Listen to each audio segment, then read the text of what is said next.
할머니, 앞자리는 헌금 많이 내신 신도분들만 앉을 수 있어요. 할머니는 뒤로 가세요. 저런 할머니는 우리 교회에 왜 오는 거야? 그러게 매주 5,000원어치 헌금만 내면서 가난뱅이는 출입금지 시키면 안 되나? 서울의 한 고급 교회에선 이런 말들이 공공연히 오갔습니다. 박영자 할머니는 30년 동안 한 번도 빠짐없이 예배에 나왔지만 낡은 코트에 오래된 가방을 들었다는 이유로 늘 맨 뒷자리에 앉아야 했죠. 하지만 이 할머니의 비밀은 아무도 몰랐습니다.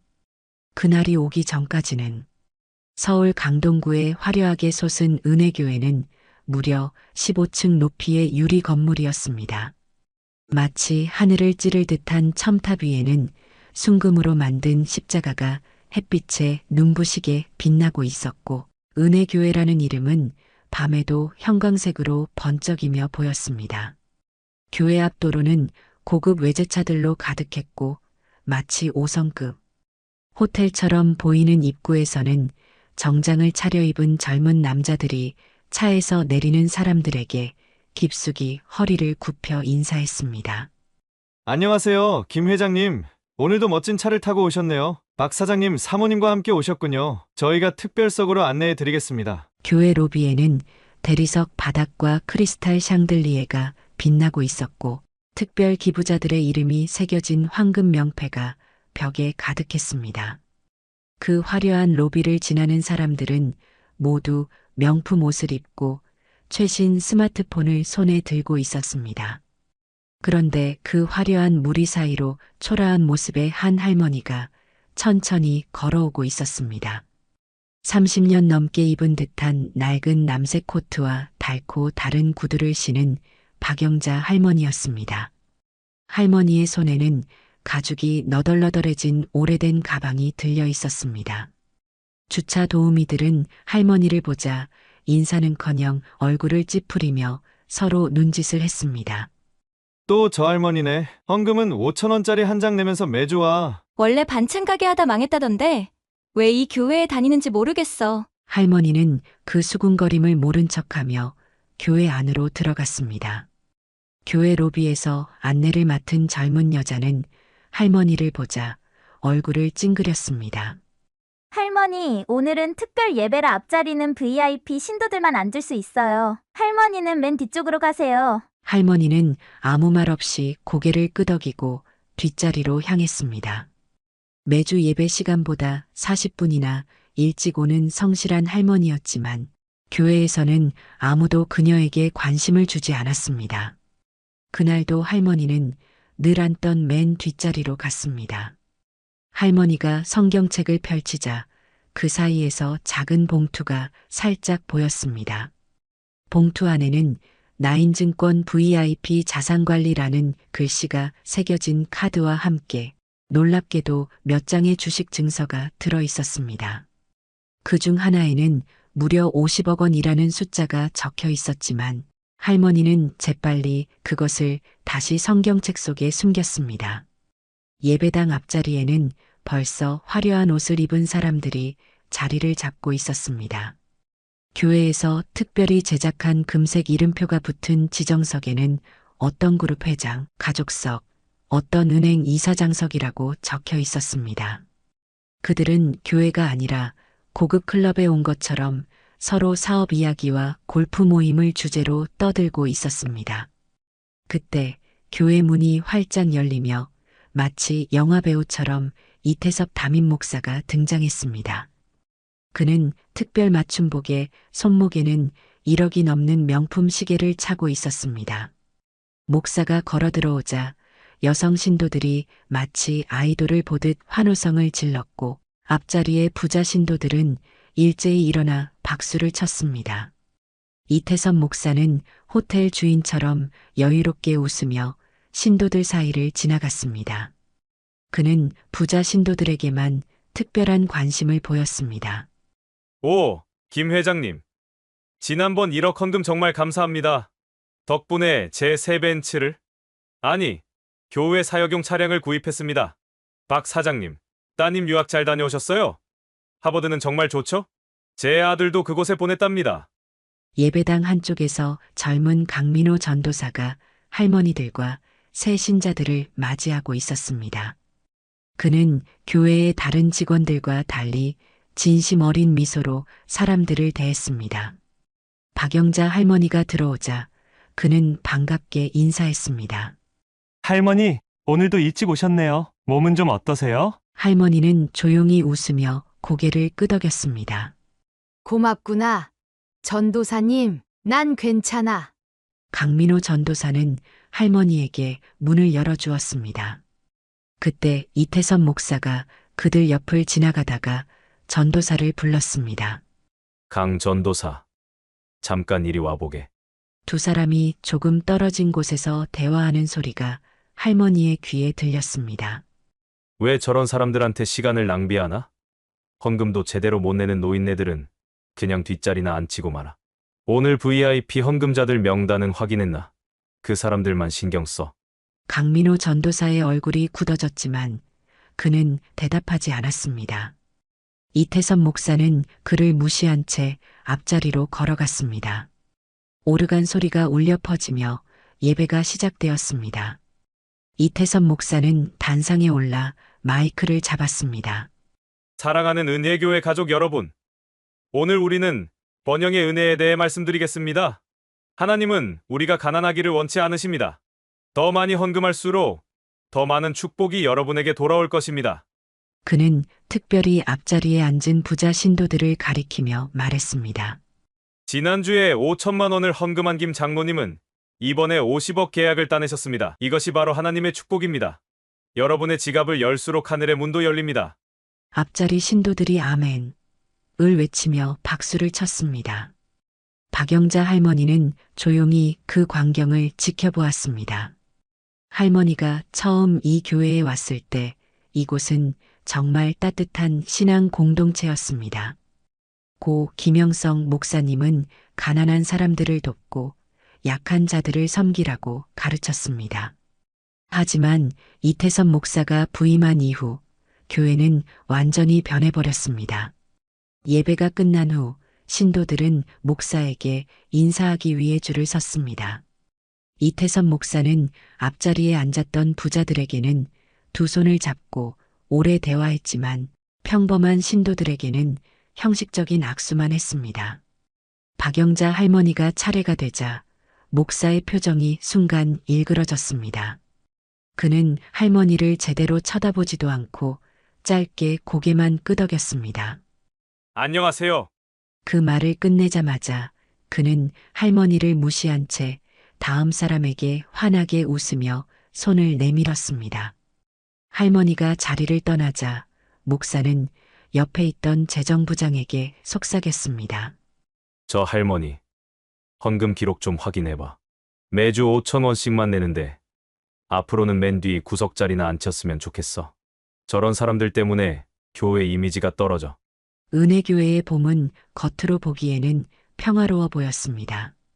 하지만 그 안에서는 작은 금이 천천히 퍼지고 있었습니다.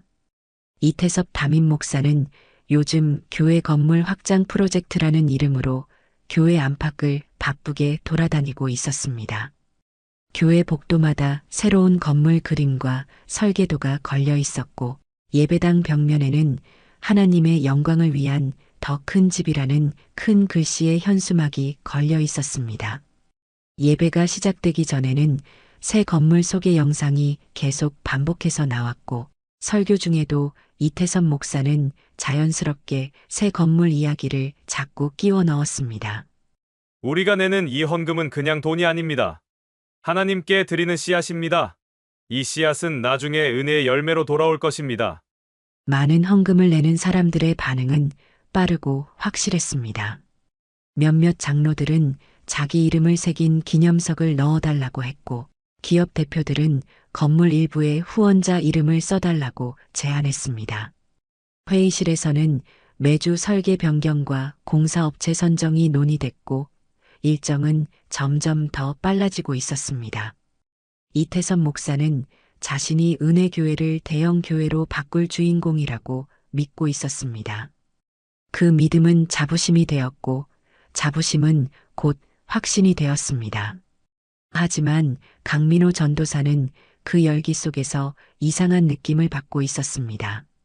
새로 나온 교회 내부 공문을 통해 예산이 처음 계획보다 2배 가까이 늘어난 것을 알게 되었습니다. 실내 장식, 로비 조형물, 외벽 스크린, 사무실 증축. 항목마다 금액이 억 단위였습니다. 아무도 반대 의견을 내지 않았고 모두가 박수만 치고 있었습니다. 그런 분위기 속에서 조심스럽게 손을 든 사람은 단 한 명뿐이었습니다. 담임 목사님, 예산이 왜 이렇게 늘어났는지 자세한 이유가 따로 설명이 없었습니다. 이게 정말 교회의 본래 목적에 맞는 방향인지. 회의실 안이 잠시 조용해졌습니다. 말한 사람은 김영래 장로였습니다. 그는 평소 말이 적은 편이었지만 교회 돈 문제에 대해서는 누구보다 꼼꼼하고 원칙을 중요시하는 사람으로 알려져 있었습니다. 이태선 목사는 조용히 미소를 짓고 나서 목소리를 낮춰 대답했습니다. 김 장로님, 저희는 지금 하나님의 비전을 이야기하고 있습니다. 비전을 계산기로 재다 보면 결국 아무 일도 못하게 됩니다. 믿음으로 밀고 나아가는 게 지금 필요한 자세입니다. 그 말에 몇몇 장로들이 박수를 쳤고 분위기는 금세 원래대로 돌아왔습니다. 하지만 그 순간 강민호 전도사는 김영래 장로의 굳은 표정을 보며 심상치 않은 무언가를 느꼈습니다. 며칠 후 교회는 새 건물 짓는 일을 더 빨리 진행하기 위해 교회 내 여러 부서들이 서로 자료를 나누기 시작했습니다. 강민호 전도사는 교육부 담당자로 교회 컴퓨터에 들어가 이메일을 확인하다가 우연히 한 통의 이메일을 보게 되었습니다. 제목은 헌금 많이 내는 사람 특별관리 방안이었고 받는 사람은 담임 목사와 교회 중요 운영자들이었습니다. 이상하게도 그 메일이 실수로 강민호 전도사에게도 와 있었습니다. 처음에는 단순한 실수라고 생각했습니다. 하지만 그 메일을 열어보자 그의 눈빛이 달라졌습니다.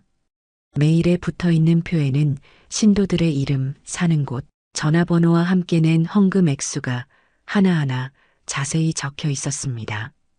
5천만 원 이상 낸 사람들, 1,000만 원 이상 낸 사람들, 100만 원 이상 낸 사람들, 그리고 100만 원보다 적게 낸 사람들. 이렇게 돈의 액수에 따라 신도들을 나누어 놓았고 각 그룹별로 먼저 챙겨드리기, 집에 직접 방문하기, 선물 보내기 같은 특별 대우 방법이 적혀 있었습니다. 표 맨 아래에는 이렇게 써 있었습니다. 헌금액 50만 원 미만의 신도는 일반 관리 대상에서 제외. 별도 응대 불필요. 강민호 전도사는 한참 동안 컴퓨터 앞에서 말을 잇지 못했습니다. 그가 알고 있던 교회는 신도 한 사람이 하나님 앞에서 모두 평등한 존재여야 했습니다. 하지만 지금 그의 눈앞에는 돈의 액수에 따라 사람의 가치를 나누는 문서가 놓여 있었습니다. 그날 저녁 그는 기도실에 앉아 조용히 눈을 감고 있었습니다. 입에서는 아무 말도 나오지 않았고 손만 가만히 모으고 있었습니다. 뭔가 잘못되고 있다는 느낌은 분명했지만 그가 할 수 있는 일은 많지 않아 보였습니다. 며칠 후 또 다른 일이 교회에서 일어났습니다. 박영자 할머니가 예배에 오지 않은 것이었습니다. 30년 넘게 단 한 번도 빠지지 않던 분이었습니다. 누군가는 조용히 아프신 것 같다고 말했고 또 다른 누군가는 그냥 나이가 들어서 그만두시는 거라고 대수롭지 않게 넘겼습니다. 이태선 목사는 그 사실을 듣고도 별 반응을 보이지 않았습니다. 아, 그래요? 가실 때가 되셨나? 아, 농담입니다. 신경 쓰지 말아요. 단 2마디뿐이었습니다. 하지만 강민호 전도사는 달랐습니다. 그는 예배를 마친 오후 직접 박영자 할머니가 사는 골목으로 향했습니다. 할머니가 사는 곳은 교회에서 멀지 않은 낡은 연립주택의 반지하방이었습니다. 현관문 앞에는 신문이 쌓여 있었고 우유 배달통은 닫혀 있지 않았습니다. 그는 조심스럽게 초인종을 눌렀습니다. 잠시 후 안에서 천천히 문이 열렸습니다. 문을 열고 나온 할머니의 얼굴은 창백했고 목소리에는 힘이 없었습니다. 아유, 전도사님, 어쩐 일이에요? 할머니, 예배에 안 나오시길래 걱정돼서 왔습니다. 괜찮으세요? 기운이 좀 없었어요. 감기인지 몸살인지 나이가 드니 잘 낫질 않네요. 할머니는 힘겹게 웃었고 강민호 전도사는 말없이 고개를 끄덕였습니다.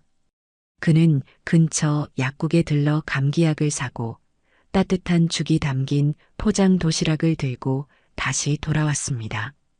작은 식탁 위에 도시락을 내려놓으며 그는 조용히 말했습니다.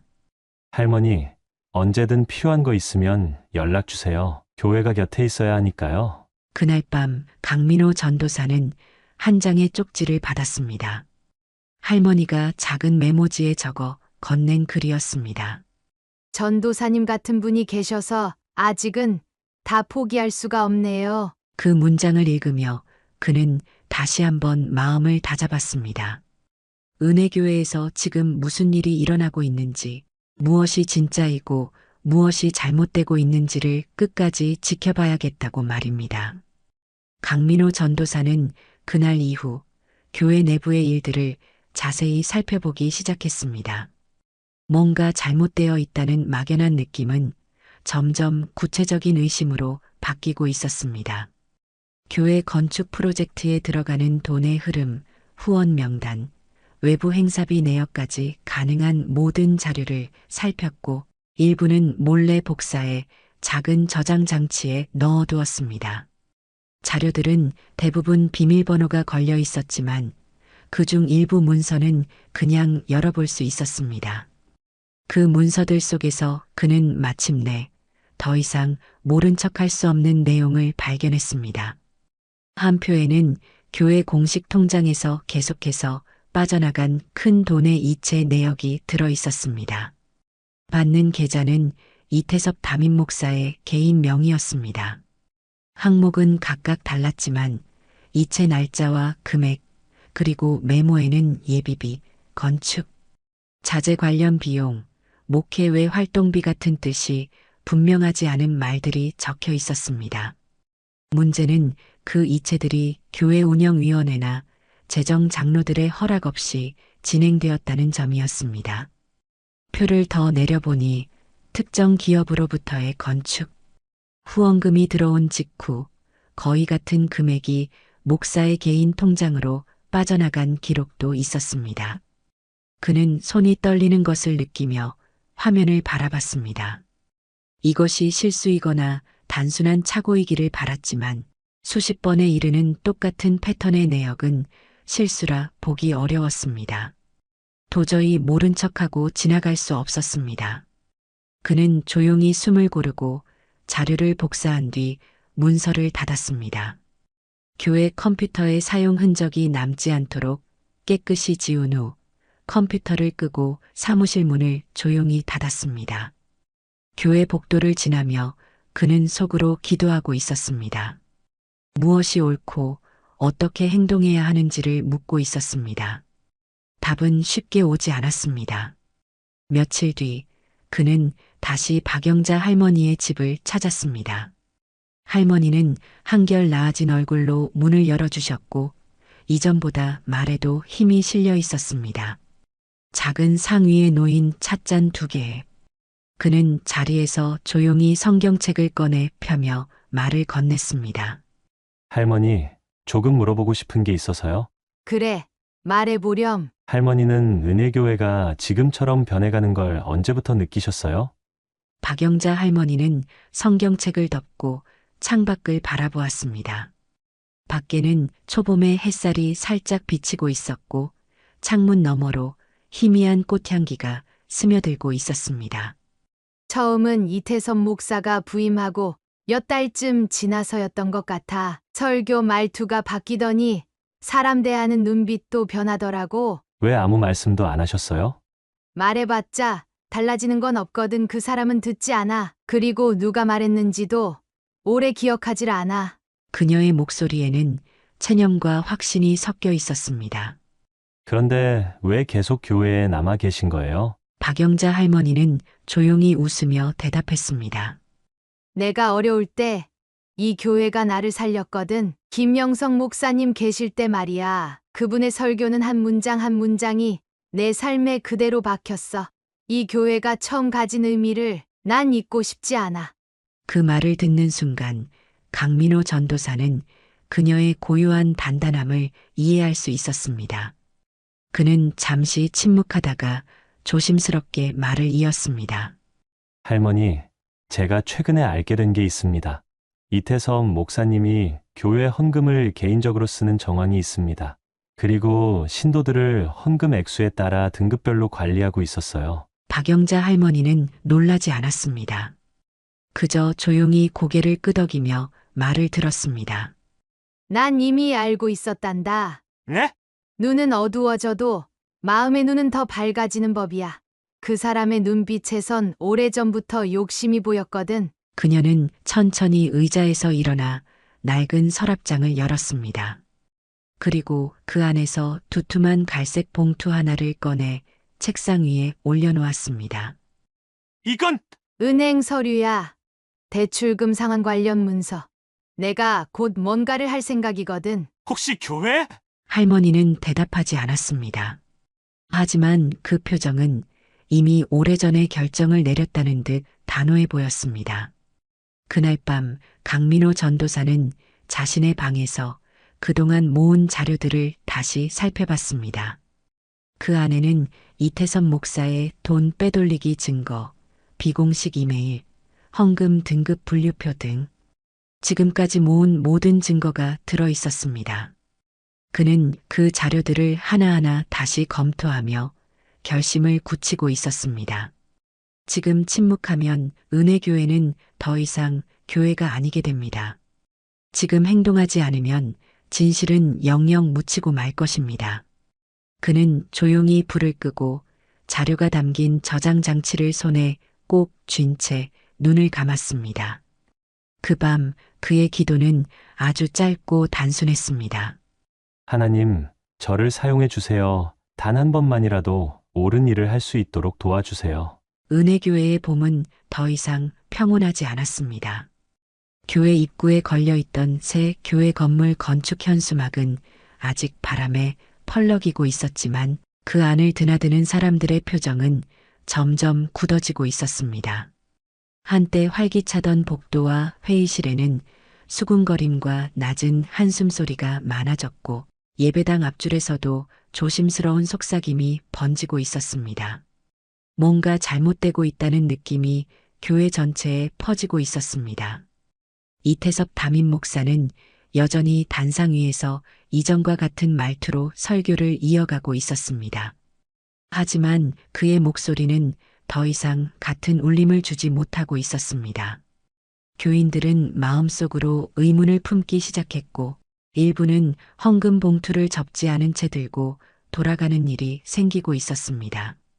이태섭 목사는 상황이 심상치 않다는 걸 느끼고 있었습니다.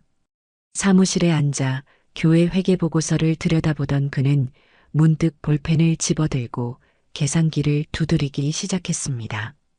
건축 자금으로 들어온 돈의 액수는 줄어들었고 지난달에 이자만 1,000만 원이 넘게 나가고 있었습니다. 그는 전화를 집어들고 은행 지점장에게 전화를 걸었습니다. 추가 대출 말입니다. 예전처럼 한 번만 더 해주시면 이 상황 넘길 수 있습니다. 죄송합니다. 목사님 본점에서도 안 된다고 했습니다. 이자 납부 상황과 현재 신도 헌금 수익을 봤을 때 더는 어렵습니다. 그의 말에 이태섭 목사는 짧게 한숨을 쉬고 전화를 끊었습니다. 그의 손은 여전히 책상 위에서 서류를 뒤적이고 있었지만 시선은 멍하니 허공을 향해 있었습니다. 며칠 뒤 열린 운영위원회 비공개 회의에서 이태섭 목사는 마침내 교회 내부 상황을 알렸습니다. 긴 테이블 앞에 앉은 장로들과 부목사, 재정 담당자가 모두 침묵한 가운데 이태섭 목사는 굳은 얼굴로 입을 열었습니다. 교회는 지금 돈 문제로 큰 위기에 처해 있습니다. 은행에서 빌린 5억 원을 다음 주까지 갚아야 합니다. 못 갚으면 교회 건물과 땅을 빼앗깁니다. 회의실 안이 순간 조용해졌다가 이내 웅성거림이 터져 나왔습니다. 목사님, 그동안 헌금이 얼마나 많이 들어왔는데 어떻게 된 겁니까? 김영래 장로가 물었습니다. 이태선 목사는 그 질문을 무시한 채 테이블 위에 봉투 하나를 탁 소리나게 올려놓았습니다. 여러분, 이제 우리가 교회를 구해야 합니다. 여기 특별 헌금 약정서가 있습니다. 장로님들은 최소 5천만 원씩 내셔야 합니다. 집이라도 팔아서 내셔야 합니다. 장로들의 얼굴이 하얗게 변했습니다. 그게 말이 됩니까? 우리는 이미 지난 6개월 동안 평소보다 3배나 많은 헌금을 했습니다. 조현석 장로가 벌떡 일어나 말했습니다. 이태선 목사는 웃음기 없는 미소를 지으며 말했습니다. 여러분은 교회의 기둥입니다. 기둥이 무너지면 교회가 무너집니다. 돈이 없으면 믿음도 없는 겁니다. 하나님이 여러분을 시험하고 계십니다. 그는 각 장로들의 눈을 차례로 쳐다보며 계속했습니다. 이번 주말까지 약정서를 작성해 제 사무실로 직접 가져오십시오. 누가 얼마를 냈는지 다 기록하겠습니다. 헌금 액수에 따라 새 성전의 이름을 새겨드리고 앞으로 교회 행사에서 특별 대우를 받게 될 것입니다. 그리고는 목소리를 낮추어 덧붙였습니다. 그리고 누가 얼마를 냈는지 교인들 앞에서 낭독할 수도 있습니다. 여러분의 신앙심을 모두가 알게 될 테니까요. 장로들 중 몇몇은 겁에 질린 표정으로 서로를 바라보았습니다. 그것은 노골적인 협박이었습니다. 이태선 목사는 일어서며 마지막으로 말했습니다. 다음 주일 설교 제목은 인색한 자와 후한 자입니다. 여러분이 어느 쪽인지 곰곰이 생각해 보십시오. 회의가 끝나고 나서도 복도 끝까지 이어진 긴 침묵은 쉽게 사라지지 않았습니다. 며칠 후 이태선 목사는 더욱 강한 행동에 나섰습니다. 평일에도 각 구역장과 모임 리더들에게 전화를 걸어 돈을 더 내라고 직접 요구했습니다. 어머니, 신앙생활 몇 년 하셨죠? 그동안 하나님께 받은 축복이 얼마나 많으세요? 이번에는 집을 담보로 대출받아서라도 교회를 위해 헌금하셔야 합니다. 그래야 천국의 보물을 쌓는 겁니다. 이태선 목사는 헌금 내역을 컴퓨터에 정리하며 부목사에게 지시했습니다. 헌금 액수가 작은 교인들은 따로 명단을 만들어서 내게 가져오게. 그들을 개인적으로 만나야겠어. 우리 교회에 진정으로 헌신할 의사가 있는지 확인해야지. 부목사는 망설이며 물었습니다. 목사님, 이렇게까지 하는 게 맞을까요? 교인들이 부담스러워하고 있습니다. 이태선 목사의 눈빛이 날카로워졌습니다. 너도 여기서 월급 받지 않나? 교회가 무너지면 너도 길거리에 나앉는 거야.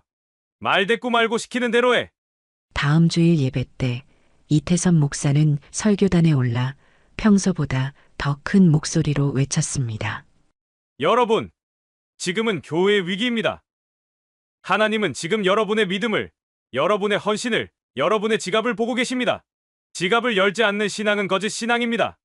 그리고는 직접 헌금함을 들고 앞줄부터 돌기 시작했습니다.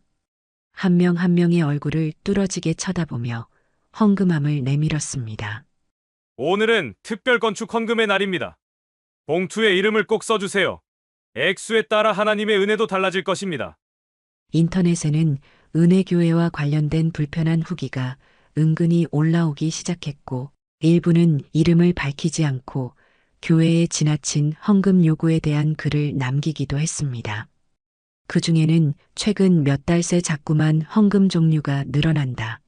장로도 아닌데 헌금이 적다고 눈치 받았다는 내용도 포함되어 있었습니다.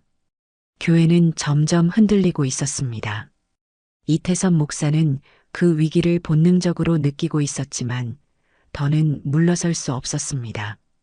그는 이 교회를 자신의 인생의 작품이라 믿고 있었고 그 믿음이 무너지면 그의 존재 자체가 무너지는 것과 다름없었습니다. 그러던 어느 날 아침 사무실 전화가 울렸습니다. 전화기 너머로 들려온 목소리는 단호하고 차분했습니다. 목사님, 은행입니다. 오늘은 상황이 좀 달라졌습니다. 이태선 목사는 몸을 바로 세웠습니다. 무슨 말씀이신가요? 대출 상환금 5억 원이 어제 오후 전액 입금됐습니다. 확인해보니 총 30억 원에 남은 대출금이 모두 갚아진 것으로 처리됐습니다. 그 말에 그는 순간 아무 말도 하지 못했습니다. 숨이 막히는 것처럼 가슴이 조여왔고 손끝이 서서히 차가워졌습니다. 누가 갚았다고요? 이름을 밝히지 않은 기부자입니다. 본인 요청으로 신원은 비공개 처리되었습니다. 그 순간 그의 머릿속으로 스쳐 지나간 한 사람의 얼굴이 있었습니다. 하지만 그것은 단지 짐작일 뿐이었습니다. 그날 이후로 교회에 한 번도 모습을 드러내지 않았던 한 사람. 그의 심장은 천천히 그러나 깊게 쿵 내려앉았습니다. 다음 주일 아침 은혜교회 예배당은 평소보다 더 일찍 사람들로 북적이고 있었습니다. 사람들은 서로 조심스럽게 눈치를 보며 앉아 있었고 몇몇은 작은 소리로 속삭이며 무언가를 이야기하고 있었습니다. 소문은 이미 퍼지고 있었습니다. 어제 은행에서 연락이 왔다는 것, 교회 빚이 모두 사라졌다는 이야기가 돌고 있었습니다. 누가 갚았는지는 아무도 몰랐지만 금액이 30억 원 전액이라는 점에서 모두를 놀라게 만들었습니다. 어디서 그런 큰 돈이 나왔을까? 목사님이 아는 큰 회사 사장님 아닐까? 그럼 공식적으로 발표가 있어야 할 텐데. 사람들은 답을 알 수 없는 문제를 풀듯이 서로 추측만 하고 있었습니다. 하지만 그 누구도 정확한 진실을 말해줄 사람은 없었습니다. 그날 설교는 이태선 목사가 맡았습니다. 그는 평소보다 더 좋은 정장을 입고 단상에 올랐습니다. 표정은 평온해 보였지만 눈빛에는 복잡한 감정이 보이고 있었습니다. 사랑하는 성도 여러분, 오늘 저는 하나님의 놀라운 응답에 대해 이야기하고자 합니다. 그의 첫마디에 예배당 안이 조용해졌습니다. 사람들은 모두 그의 입술만을 바라보고 있었습니다. 여러분도 들으셨겠지만 우리 교회는 최근 큰 어려움을 겪고 있었습니다. 건물 확장 공사로 인한 빚, 그로 인한 부담. 그러나 하나님은 우리의 기도를 들으셨습니다. 그는 손을 들어 하늘을 가리켰습니다. 조명이 그를 비추었고 마이크는 그의 목소리를 더 크게 전달하고 있었습니다. 지난 금요일 오후 이름을 밝히지 않은 한 기부자께서 30억 원이라는 큰 돈을 헌금해 주셨습니다. 그 돈으로 우리는 모든 빚을 갚았고 이제 은혜교회는 다시 자유롭게 주님의 일을 이어갈 수 있게 되었습니다. 순간 예배당 안에서는 놀라는 소리와 감탄, 그리고 박수가 터져 나왔습니다. 몇몇 교인은 눈물을 흘렸고 어떤 이는 두 손을 모은 채 기도를 시작했습니다. 하지만 그 기쁨의 분위기 속에서 강민호 전도사는 조용히 입을 다물고 있었습니다.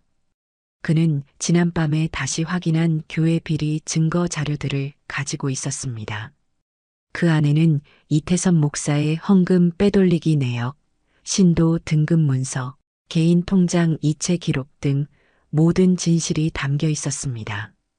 그는 주머니 속 자료가 든 저장 장치를 꽉 쥐며 생각하고 있었습니다. 이제 어떻게 해야 할지, 무엇이 올바른 길인지. 한편으로는 누군가가 그보다 먼저 행동했을지도 모른다는 생각이 들고 있었습니다. 이태선 목사는 설교를 이어갔습니다. 이 모든 건 하나님께서 주신 응답입니다. 우리의 믿음, 헌신, 기도에 응답하신 겁니다. 저는 그동안 밤낮으로 기도해 왔습니다. 하나님, 이 교회를 지켜달라고. 그리고 응답이 왔습니다. 그의 목소리는 점점 커지고 있었고 감정도 함께 고조되고 있었습니다. 이제 우리는 다시 시작해야 합니다. 중단되었던 성전 건축도, 우리 교회의 사명도 모두 다시 일어설 수 있습니다. 단상 아래에서는 다시 박수가 터져 나왔고 누군가는 아멘을 크게 외치고 있었습니다. 하지만 그 열기 속에서도 몇몇 사람들은 조용히 서로를 바라보고 있었습니다. 강민호 전도사는 그들의 눈에서 이상한 불편함과 혼란을 읽을 수 있었습니다. 이 모든 상황이 기적처럼 보일 수 있지만 그 뒤에는 여전히 풀리지 않은 진실이 남아 있었기 때문입니다. 그날 오후 교회 운영위원회가 급히 모였습니다. 회의실에는 주요 장로들과 부목사, 이태섭 목사, 재정 담당자 등이 모였습니다.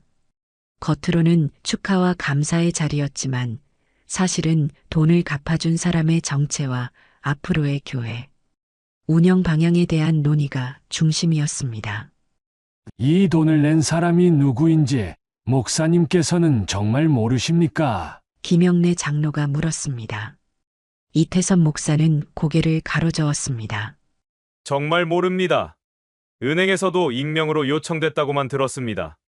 혹시 특정 회사나 정치인과 관련이 있다면 교회 운영에 영향을 줄 수 있습니다. 이 부분은 확실히 알아야 합니다. 이태섭 목사는 말없이 입을 다물었습니다. 그는 무언가를 알고 있는 듯했지만 말하지 않고 있는 것처럼 보였습니다. 그 회의에서 어떤 확실한 답도 나오지 않았고 회의는 예상보다 짧게 끝났습니다. 회의가 끝난 뒤 강민호 전도사는 조용히 복도를 걸어갔습니다. 그의 머릿속에는 여전히 한 사람이 떠오르고 있었습니다. 박영자 할머니. 언젠가 그녀가 했던 말이 생각났습니다. 때가 되면 모든 게 드러날 거야. 그 말은 단순한 위로나 믿음이 아니라 마치 앞으로 일어날 일을 미리 알려주는 것 같았습니다. 그는 그 의미를 곰곰이 생각하며 조용히 자신의 사무실로 향했습니다. 그날 밤 교회 인터넷 게시판에는 이름을 밝히지 않은 글이 올라왔습니다. 진정한 회개는 행동으로 드러나야 합니다. 헌금의 의미는 돈의 액수가 아니라 그 안에 담긴 진심입니다. 이 교회는 어디로 가고 있습니까? 그 글은 빠르게 지워졌지만 이미 사진으로 찍혀서 교인들 사이에 퍼지고 있었습니다. 이태섭 목사는 상황이 다시 흔들리기 시작했음을 느끼고 있었습니다. 그리고 그 순간 아무도 예상하지 못한 사람이 천천히 교회로 향하고 있었습니다. 바로 박영자 할머니였습니다. 몸은 여전히 약해 보였지만 걸음에는 망설임이 없었습니다. 연한 회색 코트에 낡은 갈색 가방을 든 채 그녀는 익숙한 계단을 천천히 올라가고 있었습니다. 누군가는 그녀를 흘깃 바라보았고 또 누군가는 눈을 피했습니다. 그녀가 몇 주 동안 교회에 나타나지 않았다는 사실을 기억하는 사람은 그리 많지 않았습니다. 예배당 안에는 이미 찬송가가 울려 퍼지고 있었습니다. 이태섭 목사는 단상 위에 서 있었고 강민호 전도사는 예배석 뒤편에서 조용히 상황을 지켜보고 있었습니다. 교회 안은 다시 평온해진 것처럼 보였고 목사의 설교는 자신감에 차 있었습니다. 오늘 이 자리에 함께한 여러분, 우리는 하나님의 은혜로 큰 어려움을 이겨냈습니다. 이제는 응답받은 자로서 다시 일어설 시간입니다. 이태섭 목사는 두 팔을 활짝 벌리며 환희에 찬 목소리로 외쳤습니다. 그 순간 예배당 맨 뒤에서 의자 끄는 소리가 들렸습니다. 사람들의 시선이 일제히 뒤로 향했고 숨소리마저 멈춘 고요한 공기 속에서 박영자 할머니가 천천히 앞으로 걸어 나오고 있었습니다. 평소에는 구부정했던 할머니의 등이 이제 활처럼 펴져 있었고 그 발걸음은 느렸지만 장군처럼 단단했습니다. 신도들 사이에서 저 할머니가 뭐 하는 거지? 누구시지? 같은 소리가 새어나왔습니다. 단상 위 이태섭 목사의 얼굴에 순간 불안감이 스쳤고 그의 이마에 송골송골 땀방울이 맺히기 시작했습니다. 할머니는 당당하게 단상 앞에 서서 주변을 한 바퀴 둘러보았습니다. 그녀의 눈빛은 이제 더 이상 소심한 노인의 것이 아니었습니다. 마이크를 향해 손을 뻗자 옆에 있던 직원이 놀란 표정으로 물러섰습니다. 그 빚 제가 모두 갚았습니다. 할머니의 목소리는 예배당 구석구석까지 울려 퍼졌습니다. 예배당은 순간 얼어붙은 듯 조용해졌습니다. 누군가 놀라서 성경책을 떨어뜨리는 소리만 쿵 하고 들렸습니다. 모두의 눈이 휘둥그레졌고 앞줄에 앉은 부자 신도들은 당황해 서로를 쳐다보았습니다. 이태선 목사는 멍하니 할머니를 바라보다가 억지 웃음을 지으며 말했습니다. 할머니, 이게 무슨 농담이신가요? 그건 무려 30억이라는 거액인데 어떻게 반찬 가게 하시던 분이 그의 말이 채 끝나기도 전에 박영자 할머니는 낡은 가방에서 두툼한 서류 봉투를 꺼내 들었습니다. 그녀는 봉투를 높이 들어 모두에게 보이며 단호한 목소리로 말했습니다. 이건 은행에서 발급한 공식 송금 확인서입니다. 30억 원, 제 이름으로 갚았습니다.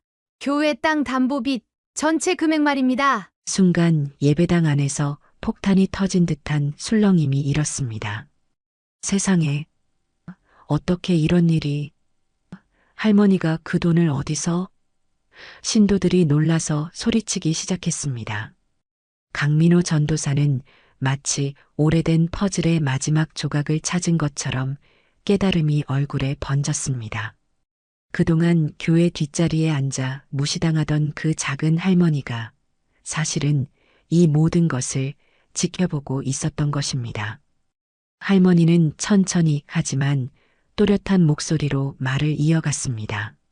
30년 동안 저는 이 교회가 위기에 처할 때마다 몰래 도와왔습니다. 김영성 목사님 시절 교회가 홍수로 무너질 위기에 처했을 때도 선교사를 파견할 돈이 없었을 때도 제가 익명으로 헌금했습니다. 왜냐하면 하나님께 드리는 것은 자랑하라고 있는 것이 아니기 때문입니다. 그녀의 말에 오래된 신도 몇 명이 그때 그 익명의 후원자가 하며 놀란 표정을 지었습니다.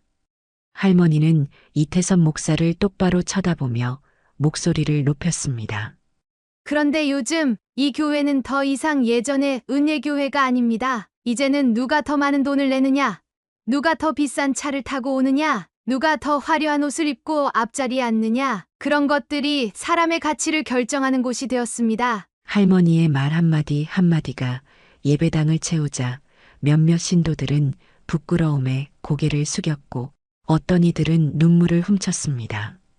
오랫동안 교회에 다녔던 한 노부부는 서로의 손을 꼭 잡고 고개를 끄덕이고 있었습니다. 저는 목사님을 미워하지 않습니다. 하지만 진실은 반드시 드러나야 합니다. 하나님은 우리 마음속을 보시는 분입니다. 그분 앞에서는 돈 많은 장로님도, 헌금 적게 내는 노인도, 화려한 옷을 입은 사람도, 낡은 코트를 입은 사람도 모두 똑같습니다. 그 순간 아무도 예상치 못했던 일이 벌어졌습니다. 강민호 전도사가 갑자기 일어나 담대한 걸음으로 할머니 옆으로 걸어갔습니다. 그의 얼굴에는 더 이상 망설임이 없었습니다. 그는 주머니에서 작은 저장 장치를 꺼내 들었습니다. 저도 더는 침묵할 수 없습니다. 그의 목소리가 처음에는 떨렸지만 점점 단단해졌습니다.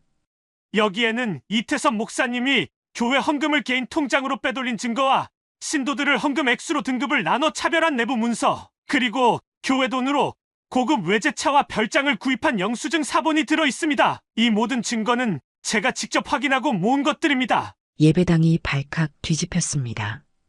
충격과 분노의 함성이 터져나왔고 누군가는 배신자라고 외쳤습니다. 이태선 목사는 마치 천둥을 맞은 듯 창백한 얼굴로 서 있었습니다. 그의 손은 덜덜 떨리고 있었고 입술은 파르르 떨리며 말이 나오지 않았습니다. 이건 모함입니다. 날조된 증거. 목사는 더듬거리며 말했지만 그의 표정은 이미 모든 것을 말해주고 있었습니다. 박영자 할머니는 마지막으로 조용하지만 강력한 목소리로 말했습니다. 무릎은 하나님 앞에서만 꿇는 것입니다. 진짜 회개는 말이 아니라 행동으로 보여줘야 합니다. 하나님이 보고 계십니다. 그 말이 마치 마지막 심판처럼 울려 퍼지자 이태선 목사는 갑자기 단상에서 비틀거리며 내려왔습니다. 그는 박영자 할머니 앞에 멈춰서더니 모든 이가 지켜보는 가운데 털썩 무릎을 꿇었습니다. 제가 잘못했습니다, 모두에게. 그리고 하나님께도. 한 번만 기회를 주신다면 제발 다시 시작하게 해주십시오. 그의 목소리는 겁에 질려 떨리고 있었고 눈물이 뺨을 타고 흘러내렸습니다. 사람들은 차가운 침묵 속에서 그 광경을 지켜보았습니다. 이제 모두가 알았습니다.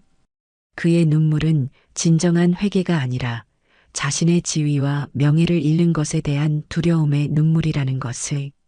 박영자 할머니는 단호하게 머리를 저었습니다. 그녀는 무릎 꿇은 목사를 내려다보며 조용히 말했습니다. 목사님, 회개는 무릎 꿇고 눈물 흘리는 것으로 끝나지 않습니다. 진정한 회개는 삶이 변하는 것입니다. 하나님은 언제나 용서하십니다. 하지만 이 교회는 이제 새롭게 시작해야 합니다. 그리고 할머니는 고개를 돌려 강민호 전도사를 바라보았습니다. 그녀의 눈빛에는 신뢰와 희망이 담겨 있었습니다. 이제 우리 교회를 진정한 하나님의 집으로 다시 세워야 합니다. 그 말에 1명, 2명, 그리고 점점 많은 사람들이 자리에서 일어나 박수를 치기 시작했습니다. 그것은 단순한 박수가 아니었습니다. 오랜 시간 숨겨진 진실이 마침내 밝혀진 것에 대한, 그리고 교회가 본래의 모습을 되찾을 것이라는 희망의 박수였습니다. 일주일 후 교회는 완전히 달라졌습니다. 이태선 목사는 사임 의사를 밝히고 교회를 떠났고, 강민호 전도사는 교인들의 만장일치로 임시 담임 목사로 선출되었습니다. 화려했던 교회 로비의 금빛 장식들은 모두 사라지고, 그 자리에는 모든 사람은 하나님 앞에 평등하다는 문구가 걸렸습니다. 앞자리의 지정석 명패들도 모두 제거되었습니다. 박영자 할머니는 어떤 공식 직함도 원하지 않았지만 교회의 모든 중요한 결정에는 그녀의 지혜가 함께했습니다. 따뜻한 봄 햇살이 내리쬐는 어느 오후 새롭게 단장한 교회. 정원의 벤치에 강민호 목사와 박영자 할머니가 나란히 앉아 있었습니다. 할머니, 정말 궁금합니다. 그 많은 돈을 어떻게... 강 목사님, 할머니는 미소를 지으며 말을 끊었습니다. 그건 긴 이야기예요. 언젠가 때가 되면 모두 들려드릴게요. 그녀는 푸른 하늘을 바라보며 조용히 미소 지었습니다. 그리고 마음속으로 아주 짧지만 깊은 기도를 올렸습니다. 하나님, 감사합니다. 제가 해야 할 일은 이제 끝났습니다. 그리고 여보, 당신이 사랑했던 이 교회가 다시 제자리를 찾았어요.